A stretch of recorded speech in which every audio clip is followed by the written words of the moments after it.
സ്കൂളിന് മുകളിലൂടെ പോയ വൈദ്യുതി കമ്പിയാണ് മിഥുന്റെ ജീവൻ എടുത്തതെങ്കിൽ സമാനമായ സാഹചര്യം സംസ്ഥാനത്തെ മിക്ക സ്കൂളുകളിലും നിലനിൽക്കുന്നുവെന്നുള്ള ഞെട്ടിപ്പിക്കുന്ന വാർത്തകളാണ് ഈ നിമിഷം പുറത്തു വരുന്നത്.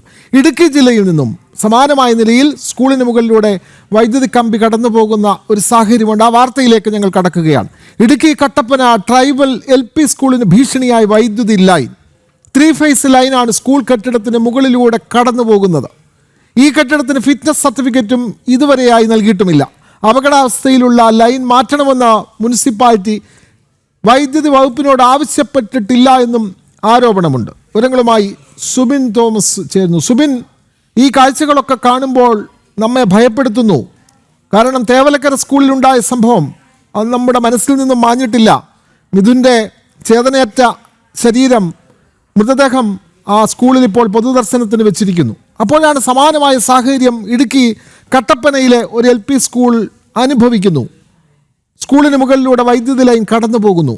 പരസ്പരം ആരോപണം ഉന്നയിക്കുന്നു വൈദ്യുതി വകുപ്പും മുനിസിപ്പാലിറ്റിയും. ആരോപണം പറഞ്ഞാലും ദുരന്തം വരുന്നതിന് മുമ്പ് ഇത് അഴിച്ചു മാറ്റണം. എന്താണ് അവിടുത്തെ പ്രശ്നം സുബിൻ തോമസ്? കുട്ടികൾ സുരക്ഷിതരല്ല എന്നുള്ളതാണ് ഏറ്റവും പ്രധാനപ്പെട്ട ഒരു കാര്യം. സമാനമായ രീതിയിൽ ഈ സ്കൂൾ കെട്ടിടത്തിന്റെ മുകളിലൂടെയാണ്, അതായത് ആക്സോസ് ഷീറ്റ് പതിച്ചിരിക്കുന്ന സ്കൂൾ കെട്ടിടത്തിന്റെ മുകളിലൂടെയാണ് ഇത്തരത്തിൽ ഈ 3 ഫേസ് വൈദ്യുതി ലൈൻ വളരെ താഴ്ന്ന കടന്നു പോകുന്നത്. ഇതുമായി ബന്ധപ്പെട്ട് സ്കൂൾ അധികൃതർ നിരവധി തവണ KECBയും അതുപോലെ തന്നെ സ്കൂളിന്റെ മറ്റ് നടപടികൾ പൂർത്തീകരിക്കുന്ന കട്ടപ്പന നഗരസഭയും വിവരം ധരിപ്പിച്ചിരുന്നതാണ്. പക്ഷേ ഇവർ കൃത്യമായ ഇടപെടൽ നടത്തിയില്ല എന്നുള്ള ഒരു ആരോപണമാണ് സ്കൂൾ അധികൃതർ പറയുന്നത്. എന്തായാലും നിലവിൽ ഇപ്പോഴും ആ ഒരു അപകടകരമായ സാഹചര്യം തുടരുന്നു എന്നുള്ളതാണ് ഏറ്റവും പ്രധാനപ്പെട്ട കാര്യം. വലിയ ഉയരത്തിലല്ല ഈ ഒരു 3 ഫേസ് ലൈൻ പോകുന്നത്. കുട്ടികൾക്ക് കയ്യെത്തി പിടിക്കാവുന്ന ദൂരത്തിൽ, അല്ലെങ്കിൽ ഏതെങ്കിലും തരത്തിൽ കാറ്റടിച്ചാൽ ഈ ആസ്പെറ്റോസ് ഷീറ്റുകളിൽ ഈ ഒരു ലൈൻ കത്താനുള്ള സാധ്യതയുണ്ട്. അങ്ങനെയെങ്കിലും അത് വലിയൊരു അപകടത്തിലേക്ക് പോകുന്ന സാഹചര്യമുണ്ട്. അതുമല്ലെങ്കിൽ കുട്ടികൾ നടന്നു പോകുന്ന വഴിക്ക് പോലും ചുമ്മാ സാധാരണ പിടിക്കാൻ കഴിയുന്ന തരത്തിലാണ് ഈ ഒരു വൈദ്യുതി ലൈൻ കടന്നു പോകുന്നത് എന്നുള്ളതാണ് ഏറ്റവും പ്രധാനപ്പെട്ട കാര്യം. എന്തുകൊണ്ട് KECB ഇതിൽ ഒരു അടിയന്തര നടപടി ഇതുവരെ സ്വീകരിച്ചില്ല എന്നുള്ളത് ഏറ്റവും അന്വേഷണാത്മകം അല്ലെങ്കിൽ അന്വേഷിക്കേണ്ടതായിട്ടുള്ള ഒരു സാഹചര്യമാണ് നിലവിലുള്ളത്. പക്ഷേ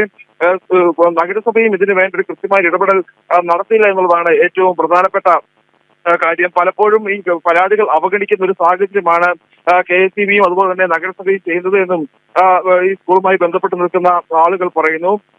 അപകട ഭീഷണി 2 ബിൽഡിങ്ങുകൾക്കിടയിലൂടെയാണ് ഈ ഒരു വൈദ്യുതി ലൈൻ പോകുന്നത്. ഈ 2 കെട്ടിടത്തിന്റെ സൈഡ് വശങ്ങളിലായും ഈ ആസ്ബസ്റ്റോസ് ഷീറ്റുകൾ അടിച്ചിട്ടുണ്ട്.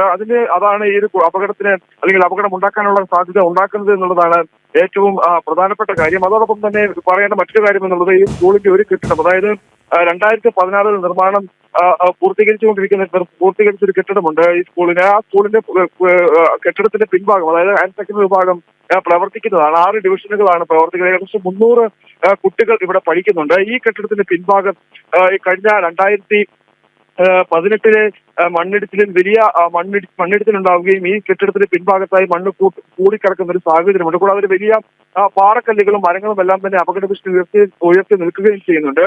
ഈ മണ്ണ് നീക്കം ചെയ്യണമെന്ന് സ്കൂൾ അധികൃതർ നിരവധി തവണ പറഞ്ഞിരുന്നതാണ്. പക്ഷേ ഇതുവരെ ആ ഒരു മണ്ണ് നീക്കം ചെയ്യാനോ ഈ അപകട സാധ്യത ഒഴിവാക്കാനോ ഈ ബന്ധപ്പെട്ട അധികൃതർ തയ്യാറാകാത്ത ഒരു സാഹചര്യം ഉണ്ടായിരുന്നു. ശേഷം ഈ അധ്യയന വർഷം, അതായത് 2025 ഇതുമായി ബന്ധപ്പെട്ട് സ്കൂൾ പ്രിൻസിപ്പൽ ഒരു അപേക്ഷ നഗരസഭയ്ക്ക് നൽകുകയുണ്ടായി. ഈ കെട്ടിടത്തിന് ഫിറ്റ്നസിന്റെ ആവശ്യവുമായി ബന്ധപ്പെട്ട് അപേക്ഷ നൽകുകയുണ്ടായി. ഈ സമയത്ത് നഗരസഭ എഞ്ചിനീയർ നിർദ്ദേശിച്ചത് ഇത്തരത്തിൽ ഈ മണ്ണും കല്ലും എല്ലാം കിടക്കുന്നത് കൊണ്ട് അപകട സാഹചര്യമുണ്ട്, അതുകൊണ്ട് ഈ കെട്ടിടത്തിന് ഫിറ്റ്നസ് നൽകാനാവില്ല എന്നുള്ളൊരു നിർദ്ദേശമാണ് നഗരസഭ എഞ്ചിനീയർ നൽകിയത്. ഇതുമായി ബന്ധപ്പെട്ട് ദുരന്ത നിവാരണ അതോറിറ്റിക്ക് ഉൾപ്പെടെ അപേക്ഷ നൽകി മണ്ണ് നീക്കം ചെയ്യുന്നതിനുള്ള നടപടികൾ വേണമെന്നൊക്കെ ഈ സ്കൂൾ അധികൃതർ ആവശ്യപ്പെട്ടിരുന്നു. പക്ഷേ യാതൊരുവിധ നടപടിയും ഉണ്ടായില്ല. ഇപ്പോഴും ഫിറ്റ്നസ് ഇല്ലാത്ത കെട്ടിടത്തിലാണ് ഈ 300ഓളം കുട്ടികൾ പഠിക്കുന്നത് എന്നുള്ളതാണ് ഏറ്റവും പ്രധാനപ്പെട്ട കാര്യം. നമ്മൾ ദൃശ്യങ്ങളിൽ കാണുന്നതുപോലെ ആ സ്കൂൾ കെട്ടിടത്തിന്റെ പിൻഭാഗത്തായി വലിയ രീതിയിൽ കല്ലും മണ്ണും എല്ലാം തന്നെ അടിഞ്ഞു കിടപ്പുണ്ട്. ഇത് നീക്കം ചെയ്യേണ്ട സാഹചര്യമുണ്ട്. ശക്തമായ മഴ പെയ്യുമ്പോൾ പലപ്പോഴും ഈ മണ്ണിലൂടെ വെള്ളം ഇറങ്ങി ഈ ക്ലാസ് മുറികളിലേക്ക് വെള്ളം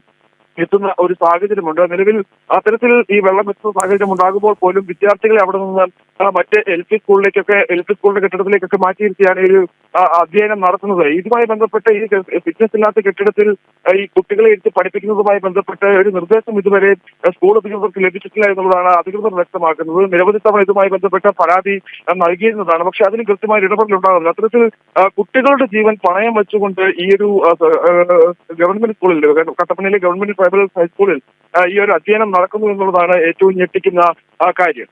തീർച്ചയായും ദൃശ്യങ്ങളിൽ അത് വ്യക്തമാണ്. Idukki Kattappana government tribal LP school ഇത്തരത്തിൽ ഭീകരമായ അന്തരീക്ഷത്തിൽ അധ്യയനം തുടരുന്നത്. ആ സ്കൂളിൻ്റെ മുകളിലൂടെ വൈദ്യുതി ലൈൻ, വലിയ പവറോട് കൂടിയ വൈദ്യുതി ലൈൻ കടന്നു പോകുന്നു. അത് മാത്രമല്ല, വൈദ്യുതി ലൈൻ മാത്രമല്ല, ആ സ്കൂളിന് പിന്നിൽ അടർന്നിരിക്കുന്ന വലിയ മണ്ണ് നമ്മൾ കണ്ടതാണ്. മണ്ണിടിഞ്ഞു വീഴാനുള്ള സാഹചര്യവും നിലനിൽക്കുന്നു. ഇത്തരത്തിൽ ഭീഷണിയുള്ള സാഹചര്യത്തിലാണ് Idukki Kattappana tribal LP school പ്രവർത്തിക്കുന്നത്. ഫിറ്റ്നസ് സർട്ടിഫിക്കറ്റ് ഇല്ലാതെ പഠിക്കുന്ന ഈ സ്കൂളിൽ 300ഓളം പാവപ്പെട്ട കുട്ടികൾ പഠിക്കുന്നു. അപ്പോൾ വിദ്യാഭ്യാസ വകുപ്പും വൈദ്യുതി വകുപ്പും അവിടുത്തെ നഗരസഭയും ഒക്കെ തന്നെ ഇക്കാര്യത്തിൽ അടിയന്തരമായ ഇടപെടൽ നടത്തിയില്ല എങ്കിൽ നമുക്ക് കൊല്ലത്തെ സ്കൂളിലുണ്ടായ പോലുള്ള സമാനമായ സംഭവങ്ങൾ ആവർത്തിക്കാനുള്ള സാഹചര്യമുണ്ട്. അതുകൊണ്ട് അടിയന്തരമായി ഇക്കാര്യത്തിൽ സർക്കാർ, KSCB, മുനിസിപ്പാലിറ്റി തുടങ്ങിയ വകുപ്പുകൾ അടിയന്തരമായി ഇടപെടണം എന്ന് തന്നെയാണ് നമുക്ക് ഈ വാർത്തയ്ക്കൊപ്പം കൂട്ടിച്ചേർക്കാനുള്ളത്.